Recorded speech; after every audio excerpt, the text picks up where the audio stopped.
অভাৱনীয় জলবায়ু পৰিৱৰ্তনত বিপৰ্যস্ত ৰাজ্য মৌচুমীৰ প্ৰভাৱৰ পিছতো পৰ্যাপ্ত বৰষুণৰ অভাৱত হাহাকাৰ কৰিবলগীয়া হৈছে ৰাজ্যবাসীয়ে। পৰিস্থিতি এনে পৰ্যায় পাইছেগৈ যে বিগত প্ৰায় দুমাহত ৰাজ্যত বৰষুণৰ পৰিমাণ 44% হ্ৰাস পাইছে। বতৰ বিজ্ঞান বিভাগৰ প্ৰতিবেদনত প্ৰকাশ পাইছে এই তথ্য। সাধাৰণ অৱস্থাতকৈ বিগত জুন আৰু চলিত জুলাই মাহত জলবায়ু পৰিৱৰ্তনৰ এই বিৰূপ প্ৰভাৱে ৰাজ্যবাসীক ভয়ংকৰ বিপদৰ অশনি সংকেত দিছে। খেতিৰ বতৰত পৰ্যাপ্ত বৰষুণৰ অভাৱত মূৰে কপালে হাত দিবলগীয়া হৈছে কৃষকে। প্ৰচণ্ড ৰ'দত চিৰাল ফাট দিয়া পথাৰলৈ চাই হুমুনিয়াহ কাঢ়িছে কৃষকে।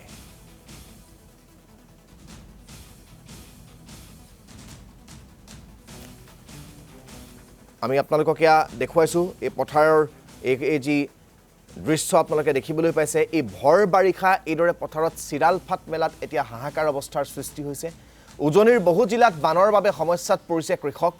আনফালে নামনি অসমৰ কেইবাখনো জিলাত খৰাঙৰ বাবে খেতিপথাৰত নামিব পৰা নাই কৃষকসকল। প্ৰচণ্ড খৰাঙৰ বাবে ভৰ বাৰিষাৰ পথাৰত নাই এটুপিও পানী, ফলত সময়মতে কৃষকসকলে কৃষিকাৰ্য কৰিব নোৱাৰাৰ আশংকাত ভুগিছে।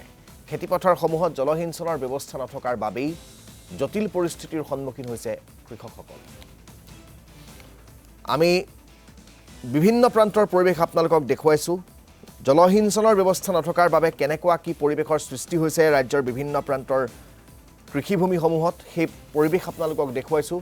তিয়কৰ একাংশ ৰাইজ আজি জলসিঞ্চনৰ অভাৱৰ বাবে চিন্তাত পৰিব লগা হৈছে, কাৰণ এই খৰাঙত এতিয়া তেওঁলোকে খেতিপথাৰলৈ যাব নোৱাৰা হৈছে। আমি তাৰেই কিছু পৰিৱেশ আপোনালোকক দেখুৱাম ৰিজু কুমাৰ শইকীয়াৰ জৰিয়তে।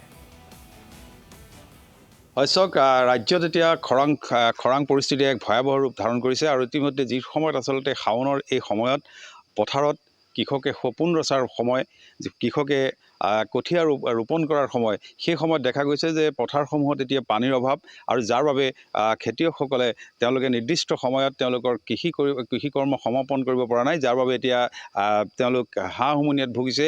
আৰু এই সময়ত দেখা গৈছে যে ৰাজ্যৰ মুখ্যমন্ত্ৰীগৰাকীয়ে উচ্ছেদ অভিযানৰ পাছত ঘূৰি ফুৰিছে, বা তেওঁৰ বিভাগীয় যিগৰাকী জলসিঞ্চন বিভাগৰ মন্ত্ৰী অশোক সিংঘালৰ এই ক্ষেত্ৰত কোনো ধৰণৰ ভূক্ষেপ নাই, যাৰ কাৰণে খেতিয়কসকলৰ মাজত হাহাকাৰ সৃষ্টি হৈছে। আৰু এই মুহূৰ্তত আচলতে জলসিঞ্চন বিভাগটোত প্ৰকৃততে কি ছবি সেই ছবি দেখুৱাবৰ কাৰণে এই মুহূৰ্তত উপস্থিত আছোঁ আমি নৱগঠিত যি মৰিয়নি বিধানসভা সমষ্টি, এই মৰিয়নি বিধানসভা সমষ্টিৰ অন্তৰ্গত বৰহতীয়ামুখত। আৰু মোৰ সহযোগীয়ে দেখুৱাইছে এই সময়ত আচলতে এই জলসিঞ্চন আঁচনি এইটো 1987 চনতে স্থাপন কৰা বৰহতীয়ামুখ পানী জলসিঞ্চনৰ এক আঁচনি। এই আঁচনিৰ এতিয়া এই কদৰ্য ৰূপে আচলতে প্ৰতীয়মান কৰিছে যে জলসিঞ্চন বিভাগটোত আচলতে মন্ত্ৰীগৰাকী যে অকমান্য, সেয়া ইতিমধ্যে প্ৰমাণিত হৈছে।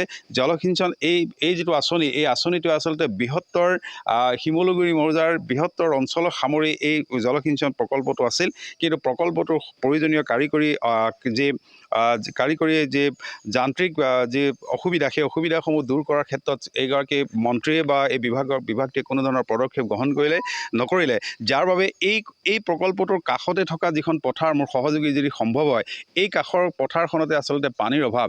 এইটো জলসিঞ্চন আঁচনি, আৰু সেই আঁচনিৰ ঠিক কাষতে অন্যান্য পথাৰৰ কথা দূৰৈৰ কথা, এই জলসিঞ্চন আঁচনি থকা এই প্ৰকল্পটোৰ ঠিক কাষতে থকা যিখন পথাৰ, সেই পথাৰখনত এতিয়া কৃষকে খেতি কৰিব পৰা অৱস্থাত নাই।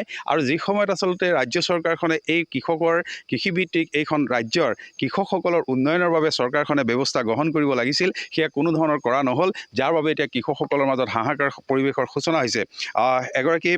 এগৰাকী স্থানীয় যুৱ ব্যক্তি আছে, মই তেওঁৰ কাষলৈ যাব। খেতি কৰিব পৰা হৈছেনে নাই? খেতি নাই হোৱা এতিয়া বৰ্তমানলৈকে, যিহেতু আমাৰ পানী নাই, আৰু কঠীয়াৰ পৰা ইতিমধ্যে 45 দিন হৈ গৈছে। আমাৰ ইমান সময় ৰোপণ কৰিবলগীয়া হয়, কিন্তু আমাৰ এতিয়া পানীৰ অভাৱ, প্ৰাকৃতিক পানী দিয়া নাই। আৰু আমাৰ এইটো যিটো এতিয়া ইৰিগেশ্যন থাকিলে এইটো অচলা অৱস্থা, আমাক পানী যোগান ধৰিব পৰা নাই, সেইকাৰণে সেইমতে আমি খেতি কৰিব পৰা নাই এতিয়ালৈকে বৰ্তমান। এই ক্ষেত্ৰত চৰকাৰৰ পৰা আপোনালোকে কি আশা কৰে?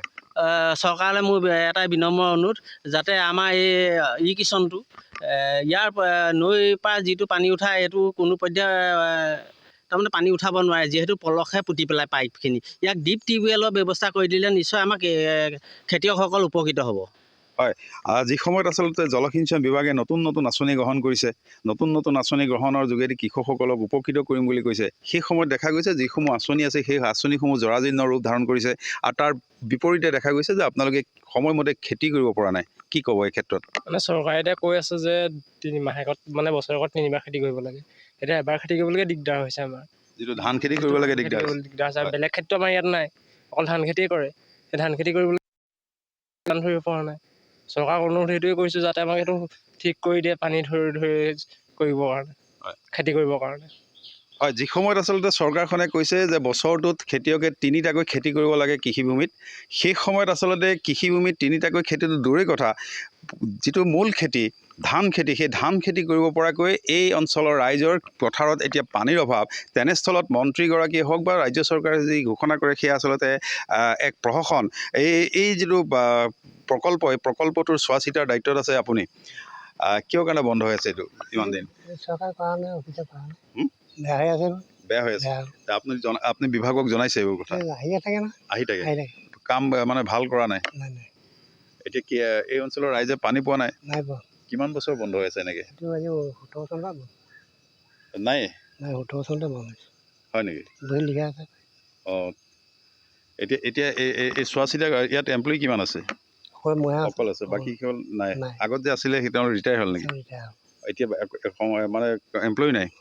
এই অঞ্চলটোত আৰু এনেকুৱা জলসিঞ্চন আঁচনি আছেনে নাই? নাই, এইটোৱে একমাত্ৰ।